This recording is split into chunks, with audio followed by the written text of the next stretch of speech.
ಎಲ್ರಿಗೂ ನಮಸ್ಕಾರ. ಸ್ನೇಹಿತರೆ, ಈ ಒಂದು ಪ್ರತಿಯೊಬ್ಬರಿಗೂ ಕೂಡ ನಾವೊಂದು ಸ್ವಂತ ಮನೆನ ಕಟ್ಬೇಕನ್ನೋದು ಪ್ರತಿಯೊಬ್ಬರ ಒಂದು ಕನಸಾಗಿರುತ್ತೆ. ಅದೇ ರೀತಿಯಾಗಿ ಈ ಒಂದು ಮನೆಯ ಒಂದು ಸ್ಕೀಮ್ ಏನಿದೆಯಲ್ವಾ, ಇದು ಗೌರ್ಮೆಂಟ್ ಇಂದ ಕೊಟ್ಟಂತ ಸಂದರ್ಭಗಳಲ್ಲಿ ಅದು ತುಂಬಾ ಜನರಿಗೆ ಹೆಲ್ಪ್ ಆಗುತ್ತೆ. ಈ ಒಂದು ಬಡವರಿಗಾಗಿರ್ಬೋದು, ಮಧ್ಯಮ ವರ್ಗದವರಿಗಾಗಿರ್ಬೋದು, ತುಂಬಾನೇ ಹೆಲ್ಪ್ ಆಗುತ್ತೆ. ಆ ಒಂದು ಸಂದರ್ಭಗಳಲ್ಲಿ ತುಂಬಾ ಜನರು ನನಗೆ ಕಮೆಂಟ್ ಮಾಡ್ತಾ ಇರ್ತೀರಾ, ಈ ಒಂದು ಮನೆಯ ಬಗ್ಗೆ ಯಾವ್ದಾದ್ರು ಸ್ಕೀಮ್ ಇದ್ರೆ ಹೇಳಿ ಅಂತ. ಇವಾಗ ಸ್ನೇಹಿತರೆ, ಈ ಒಂದು ಸರ್ಕಾರದಿಂದ ಪ್ರಧಾನ ಮಂತ್ರಿ ಆವಾಸ್ ಯೋಜನೆಯಲ್ಲಿ ನಿಮ್ಗೆ 2,67,000 ರೂಪಾಯಿನ ಈ ಒಂದು ಸಬ್ಸಿಡಿನ ಕೊಡ್ತಾ ಇದ್ದಾರೆ ನಿಮ್ ಮನೆ ಕಟ್ಟೋದಿಕ್ಕೆ. ನೀವು ಯಾವುದೇ ಒಂದು ವರ್ಗಕ್ಕೆ ಸೇರಿದ್ರು ಕೂಡ ನಿಮ್ಗೆ 2,67,000 ರೂಪಾಯಿ ಒಂದು ಮನೆಗಳನ್ನ ಕಟ್ಟೋದಿಕ್ಕೆ ಸಿಗುತ್ತೆ. ಅದೇ ರೀತಿಯಾಗಿ ಈ ಒಂದು ಮನೆಗಳನ್ನ ಕಟ್ಟೋದಿಕ್ಕೆ ನಿಮ್ಗೆ 2,67,000 ರೂಪಾಯಿ ಸಾಲೋದಿಲ್ಲ. ಹಾಗಾಗಿ ನಿಮ್ಗೆ ಒಂದು ಬ್ಯಾಂಕ್ಗಳಲ್ಲಿ ನೀವು ಲೋನ್ಗಳನ್ನ ಕೂಡ ಮಾಡಿಸ್ಬೋದು. ಈ ಒಂದು ಬ್ಯಾಂಕ್ ಅಲ್ಲಿ ಲೋನ್ ಮಾಡಿಸಿದಂತ ಸಂದರ್ಭಗಳಲ್ಲಿ ನಿಮ್ಗೆ ಆ ಒಂದು ಬ್ಯಾಂಕ್ ಲೋನ್ಗೆ ಬಡ್ಡಿ ದರ ಏನಿರುತ್ತಲ್ವಾ, ಅದು ತುಂಬಾನೇ ನಿಮ್ಗೆ ಕಡಿಮೆ ಇರುತ್ತೆ. ಈ ಒಂದು ಪ್ರಧಾನ ಮಂತ್ರಿ ಆವಾಸ್ ಯೋಜನೆಯಲ್ಲಿ ನೀವು ಸಾಲಗಳನ್ನ ತಗೊಂಡ್ರೆ ಬ್ಯಾಂಕ್ ಅಲ್ಲಿ, ಅದಕ್ಕೆ ನಿಮ್ಗೆ ಕಡಿಮೆ ಒಂದು ಬಡ್ಡಿ ದರದಲ್ಲಿ ಈ ಒಂದು ಸಾಲನ ಕಟ್ಟೋದಿಕ್ಕೆ ಇರುತ್ತೆ. ಓಕೆ ಸ್ನೇಹಿತರೆ, ಇದ್ರ ಬಗ್ಗೆ ನಾನು ಕಂಪ್ಲೀಟ್ ಡೀಟೇಲ್ಸ್ ಹೇಳ್ತಾ ಹೋಗ್ತೀನಿ. ಏನೆಲ್ಲ ದಾಖಲಾತಿಗಳು ಬೇಕಾಗುತ್ತೆ, ಮತ್ತೆ ಯಾವ ರೀತಿಯಾಗಿ ನೀವು ಈ ಒಂದು ಅರ್ಜಿನ ಹಾಕ್ಬೇಕಾಗುತ್ತೆ ಅಂತ ನಾನು ಕಂಪ್ಲೀಟ್ ಡೀಟೇಲ್ಸ್ ಹೇಳ್ತಾ ಹೋಗ್ತೀನಿ. ಅದಕ್ಕೂ ಫಸ್ಟ್ ನಮ್ಮ ಒಂದು ಚಾನಲ್ಗೆ ಯಾರೇನು ಸಬ್ಸ್ಕ್ರೈಬ್ ಆಗಿಲ್ಲ, ದಯವಿಟ್ಟು ಕೂಡ ಸಬ್ಸ್ಕ್ರೈಬ್ ಆಗಿ.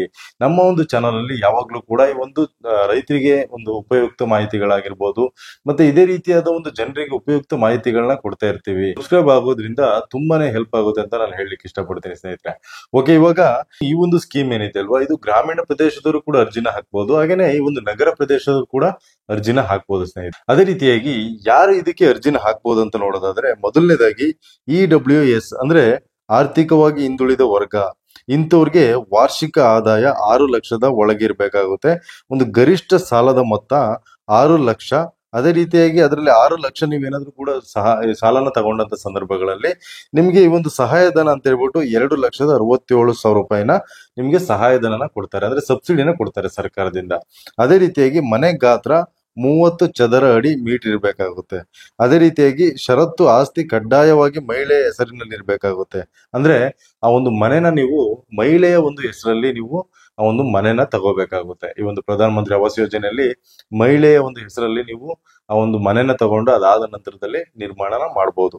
ನೆಕ್ಸ್ಟ್ ನೋಡೋದಾದ್ರೆ LIG ಅಂದ್ರೆ ಕಡಿಮೆ ಆದಾಯದ ವರ್ಗ, ವಾರ್ಷಿಕ ಆದಾಯ 6 ಲಕ್ಷದಿಂದ 12 ಲಕ್ಷದ ಒಳಗಿರ್ಬೇಕಾಗುತ್ತೆ. ಅವರ ಒಂದು ವಾರ್ಷಿಕ ಆದಾಯ, ಕುಟುಂಬದ ಒಂದು ವಾರ್ಷಿಕ ಆದಾಯ 6 ಲಕ್ಷದಿಂದ 12 ಲಕ್ಷದ ಒಳಗಿರ್ಬೇಕಾಗುತ್ತೆ.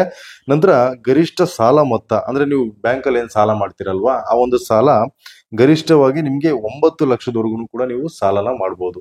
ಆ ಒಂದು 9 ಲಕ್ಷದವರೆಗೂ ಕೂಡ ಸಾಲ ಮಾಡಿದಂತ ಸಂದರ್ಭದಲ್ಲಿ ನಿಮ್ಗೆ ಸಹಾಯಧನ ಅಂದ್ರೆ ಸರ್ಕಾರದಿಂದ ಸಹಾಯಧನ ಸಿಗುವಂತದ್ದು 2,35,000 ರೂಪಾಯಿ ನಿಮ್ಗೆ ಈ ಒಂದು ಸರ್ಕಾರದಿಂದ ಸಹಾಯಧನ ಸಿಗುತ್ತೆ, ಅಂದ್ರೆ ಸಬ್ಸಿಡಿ ಸಿಗುತ್ತೆ. ಅದೇ ರೀತಿಯಾಗಿ ಮನೆ ಗಾತ್ರ 60 ಚದರ ಮೀಟರ್ ಇರ್ಬೇಕಾಗುತ್ತೆ. ಷರತ್ತು ಏನಂತ ನೋಡೋದಾದ್ರೆ ಆಸ್ತಿ ಕಡ್ಡಾಯವಾಗಿ ಮಹಿಳೆಯ ಹೆಸರಿನಲ್ಲಿ ಇರ್ಬೇಕಾಗುತ್ತೆ. ಅಂದ್ರೆ ಈ ಒಂದು ಏನು ನೀವು ಮನೆನ ತಗೊಳ್ತೀರಾ, ಅದು ಮಹಿಳೆಯ ಹೆಸರಲ್ಲಿ ನೀವು ಮನೆನ ತಗೋಬೇಕಾಗುತ್ತೆ. ಇನ್ನು ನೆಕ್ಸ್ಟ್ MIG ಮಧ್ಯಮ ಆದಾಯ ವರ್ಗ ಫೇಸ್ 1 ಅಲ್ಲಿ ನೋಡೋದಾದ್ರೆ ನಿಮ್ಗೆ ವಾರ್ಷಿಕ ಆದಾಯ 12 ಲಕ್ಷದಿಂದ 18 ಲಕ್ಷದ ಒಳಗಿರ್ಬೇಕಾಗುತ್ತೆ. ವಾರ್ಷಿಕ ಒಂದು ಕುಟುಂಬದ ವಾರ್ಷಿಕ ಆದಾಯ 12 ಲಕ್ಷದಿಂದ 18 ಲಕ್ಷದ ಒಳಗಿರ್ಬೇಕಾಗುತ್ತೆ. ಒಂದು ಗರಿಷ್ಠ ಸಾಲದ ಮೊತ್ತ ನೀವು 12 ಲಕ್ಷ ರೂಪಾಯಿ ತನಕನೂ ಕೂಡ ಈ ಒಂದು ಸಾಲನ ನೀವು ತಗೋಬಹುದು, ಬ್ಯಾಂಕ್ ಅಲ್ಲಿ ನೀವು ಸಾಲನ ತಗೋಬಹುದು.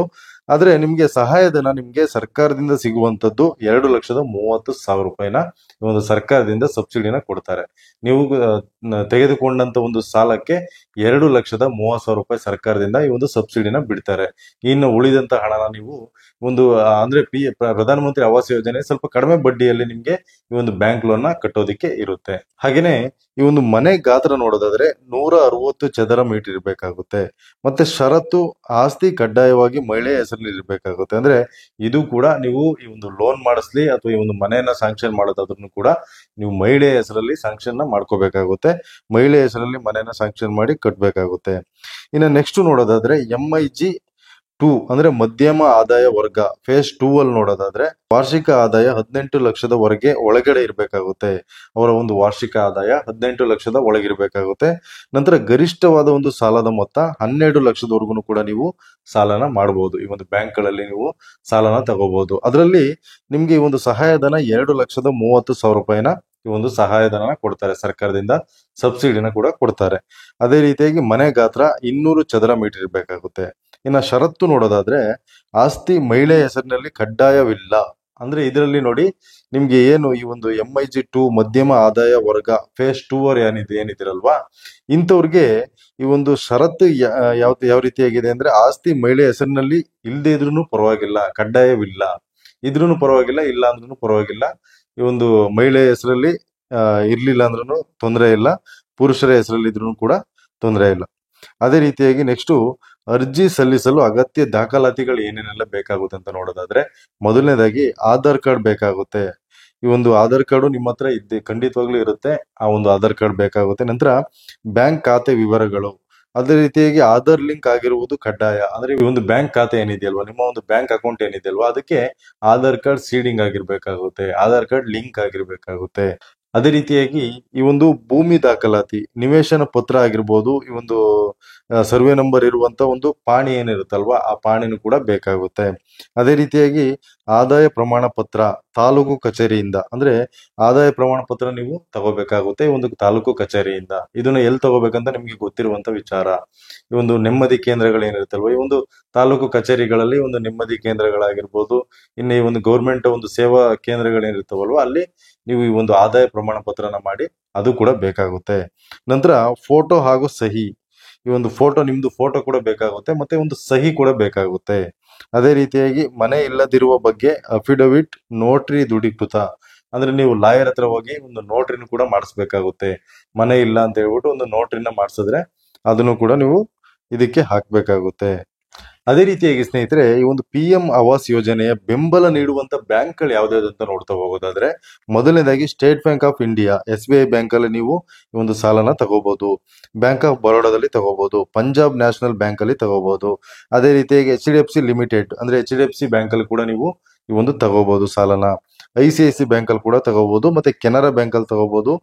LIC ಹೌಸಿಂಗ್ ಫೈನಾನ್ಸ್ ಅಲ್ಲಿ ಕೂಡ ನೀವು ಈ ಒಂದು ಸಾಲನ ತಗೋಬಹುದು. ಅದೇ ರೀತಿಯಾಗಿ ಇದಕ್ಕೆ ಎಲ್ಲೆಲ್ಲಿ ಅರ್ಜಿನ ಹಾಕ್ಬಹುದು ಅಂತ ನೋಡೋದಾದ್ರೆ, ನಿಮ್ಗೆ ಈ ಒಂದು ಹತ್ತಿರದ ಒಂದು ಗ್ರಾಮವನ್ನಾಗಿರ್ಬೋದು, ಕರ್ನಾಟಕವನ್ನಾಗಿರ್ಬೋದು, CSC ಕೇಂದ್ರಗಳೇನಿರುತ್ತಲ್ವಾ, ಈ ಒಂದು ಕಸ್ಟಮರ್ ಸರ್ವಿಸ್ ಸೆಂಟರ್ಗಳೇನಿರುತ್ತಲ್ವಾ, ಅಲ್ಲಿ ಕೂಡ ನೀವು ಅರ್ಜಿನ ಹಾಕ್ಬೋದು.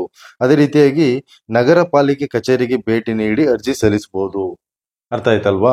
ಈ ಒಂದು ನಗರ ಪಾಲಿಕೆ ಕಚೇರಿಗೆ ಭೇಟಿ ನೀಡಿ ಅಲ್ಲಿ ಕೂಡ ನೀವು ಅರ್ಜಿನ ಸಲ್ಲಿಸಬಹುದು. ಅರ್ಜಿ ಸಲ್ಲಿಸೋದಕ್ಕೆ ಕೊನೆಯ ದಿನಾಂಕ ಏನು ಅಂತ ನೋಡೋದಾದ್ರೆ, ನಿಮ್ಗೆ ಡಿಸೆಂಬರ್ 31, 2025. ಸ್ನೇಹಿತರೆ, ನಿಮ್ಗೆ ಈ ಒಂದು ಅರ್ಜಿನ ಹಾಕೋದಿಕ್ಕೆ ಕೊನೆಯ ದಿನಾಂಕ ಇದೇ ಒಂದು 2025 ಡಿಸೆಂಬರ್ ವರೆಗೂ ಕೂಡ ಟೈಮ್ ಇದೆ. ದಯವಿಟ್ಟು ಕೂಡ ಅರ್ಜಿನ ಹಾಕಿ. ಮನೆಗಳು ಯಾರಿಗೆಲ್ಲ ಇಲ್ಲ, ಈ ಒಂದು ಅರ್ಜಿನ ಹಾಕಿ ಈ ಒಂದು ಮನೆಗಳನ್ನ ತಗೊಳ್ಳಿ.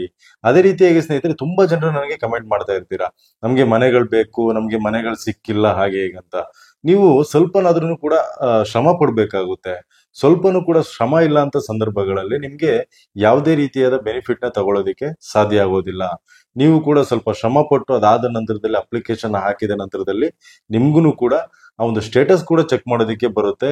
ಅದೇ ರೀತಿಯಾಗಿ ಈ ಒಂದು ಏನು ಸ್ಕೀಮ್ ಇದೆಯಲ್ವಾ, ಪ್ರಧಾನ ಮಂತ್ರಿ ಆವಾಸ್ ಯೋಜನೆ, ಅದು ಕೂಡ ನಿಮ್ಗೆ ಸಿಗುವಂತದ್ದು. ಸ್ವಲ್ಪನಾದ್ರೂ ಶ್ರಮ ಪಡ್ಬೇಕಾಗುತ್ತೆ. ನಿಮ್ಮ ಎಲ್ಲಾ ದಾಖಲಾತಿಗಳನ್ನ ಕೂಡ ಸರಿಯಾದ ರೀತಿಯಲ್ಲಿ ಇಟ್ಕೋಬೇಕಾಗುತ್ತೆ. ದಯವಿಟ್ಟು ಕೂಡ ಅರ್ಥ ಮಾಡ್ಕೊಳ್ಳಿ. ನಾನು ಪ್ರತಿ ವಿಡಿಯೋದಲ್ಲೂ ಕೂಡ ಹೇಳ್ತಾ ಇರ್ತೀನಿ, ನೀವು ಯಾವುದೇ ರೀತಿಯಾದ ಒಂದು ದಾಖಲಾತಿ ಸರಿ ಇಲ್ಲ ಅಂತಂದ್ರೆ ಇಲ್ಲಿ ಅಪ್ಲೈ ಮಾಡೋದಕ್ಕೆ ಸಾಧ್ಯ ಆಗೋದಿಲ್ಲ. ಪ್ರತಿಯೊಬ್ಬರಿಗೂ ಕೂಡ ಒಂದೇ ರೂಲ್ಸ್ ಇರೋದ್ರಿಂದ ಎಲ್ರಿಗೂ ಕೂಡ, ನೀವು ಬಡವರಾಗಿರ್ಬೋದು, ಶ್ರೀಮಂತರಾಗಿರ್ಬೋದು, ದಾಖಲಾತಿ ಒಂದೇ ಇರುತ್ತೆ. ಹಾಗಾಗಿ ಎಲ್ಲರೂ ಕೂಡ ದಾಖಲಾತಿಗಳನ್ನ ನೀವು ತಗೊಳ್ಳಿ ಅಂತ ಹೇಳೋದಕ್ಕೆ ಇಷ್ಟಪಡ್ತೀನಿ. ನಾನು ಹಲವಾರು ದಾಖಲಾತಿಗಳ ಬಗ್ಗೆ ಒಂದು ವಿಡಿಯೋಗಳನ್ನು ಕೂಡ ಮಾಡಿದ್ದೀನಿ. ಹೇಗ್ ಮಾಡಿಸ್ಬೇಕು, ಎಲ್ಲಿ ಒಂದು ಅಪ್ಲೈ ಮಾಡ್ಬೇಕು ಅನ್ನೋದ್ರ ಬಗ್ಗೆ ವಿಡಿಯೋನು ಕೂಡ ಮಾಡಿದ್ದೀನಿ. ನೀವು ನಮ್ಮ ಒಂದು ಚಾನಲ್ಗೆ ಸಬ್ಸ್ಕ್ರೈಬ್ ಆಗಿದ್ರೆ ನಿಮ್ಗೆ 100% ನಿಮ್ಗೆ ಆ ಒಂದು ವಿಡಿಯೋನ ನೀವು ನೋಡ್ಬೋದು. ಅದನ್ನ ಕೂಡ ನೀವು ತಿಳ್ಕೊಬಹುದು, ಯಾವ ರೀತಿಯಾಗಿ ನೀವು ಆ ಒಂದು ದಾಖಲಾತಿಗಳನ್ನ ಮಾಡಿಸ್ಬೋದು ಅಂತ. ಅದೇ ರೀತಿಯಾಗಿ ಸ್ನೇಹಿತರೆ, ನಿಮ್ಗೆ ಈ ಒಂದು ಅರ್ಬನ್ ಏರಿಯಾಗಳಲ್ಲಿ ನೀವು ಅರ್ಜಿ ಹಾಕೋದಾದ್ರೆ ಈ ಒಂದು ಲಿಂಕ್ ಅಲ್ಲಿ ಹೋಗ್ಬೇಕಾಗುತ್ತೆ. ನಾನು ಹೇಳ್ತಾ ಹೋಗ್ತೀನಿ, ನೀವು ಕರೆಕ್ಟ್ ಆಗಿ ನೋಟ್ ಮಾಡ್ಕೊಳ್ಳಿ ಸ್ನೇಹಿತರೆ. ಈ ಒಂದು PMAYMIS.gov.in, ಇದೊಂದು ಅರ್ಬನ್ ಏರಿಯಾ ಅಂದ್ರೆ ನಗರ ಪ್ರದೇಶಗಳಲ್ಲಿ ವಾಸ ಮಾಡ್ತಿರುವಂತವ್ರಿಗೆ ಈ ಒಂದು ವೆಬ್ಸೈಟ್ ಅಲ್ಲಿ ನೀವು ಹೋಗಿ ಅರ್ಜಿನ ಹಾಕ್ಬೇಕಾಗುತ್ತೆ. ತುಂಬಾ ಜನರು ವೆಬ್ಸೈಟ್ ನ ಕೇಳ್ತಾ ಇರ್ತೀರಾ, ದಯವಿಟ್ಟು ಕೂಡ ನೋಟ್ ಮಾಡ್ಕೊಳ್ಳಿ. ಅದೇ ರೀತಿಯಾಗಿ ಈ ಒಂದು ಪ್ರಧಾನ ಮಂತ್ರಿ PMAY ಗ್ರಾಮೀಣಲ್ಲಿ ನೋಡೋದಾದ್ರೆ ಈ ಒಂದು ವೆಬ್ಸೈಟ್ ಕೂಡ ನೀವು ತಗೋಬೇಕಾಗುತ್ತೆ. ಇದು ಹಳ್ಳಿಗಳಲ್ಲಿ ಯಾರು ಇರ್ತಿರಲ್ವಾ, ಇವರು ಅಪ್ಲೈ ಮಾಡೋದಿಕ್ಕೆ ಈ ಒಂದು ವೆಬ್ಸೈಟ್ ಅಲ್ಲಿ ಹೋಗ್ಬೇಕಾಗುತ್ತೆ. PMAYG.nic.in ಅರ್ಥ ಮಾಡ್ಕೊಳ್ಳಿ. ಇನ್ನೊಂದ್ಸಲ ಬೇಕಾದ್ರೆ ಹೇಳ್ತೀನಿ, ಈ ಒಂದು ನಗರ ಪ್ರದೇಶದಲ್ಲಿ ಇರುವಂತವ್ರು ಈ ಒಂದು ವೆಬ್ಸೈಟ್ ಅಲ್ಲಿ ಹೋಗ್ಬೇಕಾಗುತ್ತೆ. ಯಾವ್ದದು? PMAYMIS.gov.in ಈ ಒಂದು ವೆಬ್ಸೈಟ್ ಅಲ್ಲಿ ಒಂದು ನಗರ ಪ್ರದೇಶದಲ್ಲಿ ಇರುವಂತವ್ರು ಹೋಗ್ಬೇಕಾಗುತ್ತೆ, ಸಿಟಿಗಳಲ್ಲಿ ಇರುವಂತವ್ರು. ಅದೇ ರೀತಿಯಾಗಿ ಈ ಒಂದು ಗ್ರಾಮ ಪ್ರದೇಶದಲ್ಲಿ ವಾಸ ಮಾಡ್ತಿರುವಂತವ್ರು PMAYG.NIC.in ಈ ಒಂದು ವೆಬ್ಸೈಟ್ ಅಲ್ಲಿ ಹೋಗಿ ನೀವು ಅರ್ಜಿನ ಸಲ್ಲಿಸಬೇಕಾಗುತ್ತೆ. ಇದು ನಿಮ್ಗೆ ಸಲ್ಲಿಸೋದಕ್ಕೆ ಸಾಧ್ಯ ಆಗ್ಲಿಲ್ಲ, ಅರ್ಜಿನ ಹಾಕೋದಿಕ್ಕೆ ಸಾಧ್ಯ ಆಗ್ಲಿಲ್ಲ ಅಂದ್ರೆ ನೀವು ಹತ್ತಿರದ ಈ ಒಂದು ಗ್ರಾಮವನ್ನಾಗಿರ್ಬೋದು, ಅದೇ ರೀತಿಯಾಗಿ ಒಂದು ಕರ್ನಾಟಕವನ್ನಾಗಿರ್ಬೋದು, ಈ ಒಂದು ಕೇಂದ್ರಗಳಲ್ಲಿ ನೀವು ಅರ್ಜಿಗಳನ್ನ ಸಲ್ಲಿಸಬಹುದು ಸ್ನೇಹಿತರೆ. ಓಕೆ, ಈ ಒಂದು ವಿಡಿಯೋ ನಿಮ್ಗೆ ಕಂಪ್ಲೀಟ್ ಆಗಿ ಅರ್ಥ ಆಯ್ತು ಅಂತ ಅನ್ಕೊಳ್ತೀನಿ. ಅದೇ ರೀತಿಯಾಗಿ ಸ್ನೇಹಿತರೆ, ನಮ್ಮ ಒಂದು ಚಾನಲ್ಗೆ ಸಬ್ಸ್ಕ್ರೈಬ್ ಆಗಿ, ಅದೇ ರೀತಿಯಾಗಿ ಈ ಒಂದು ವಿಡಿಯೋ ಇಷ್ಟ ಆಗಿದ್ರೆ ಒಂದು ಲೈಕ್ ಮಾಡಿ, ಹಾಗೆ ಎಲ್ರಿಗೂ ಕೂಡ ಶೇರ್ ಮಾಡಿ ಅಂತ ಹೇಳ್ತಾ ಈ ಒಂದು ವಿಡಿಯೋನಲ್ಲಿ ಮುಗಿಸ್ತಾ ಇದ್ದೀನಿ. ಮುಂದಿನ ವಿಡಿಯೋದಲ್ಲಿ ಮತ್ತೆ ಸಿಗ್ತೀನಿ. ಧನ್ಯವಾದ ಸ್ನೇಹಿತರೆ.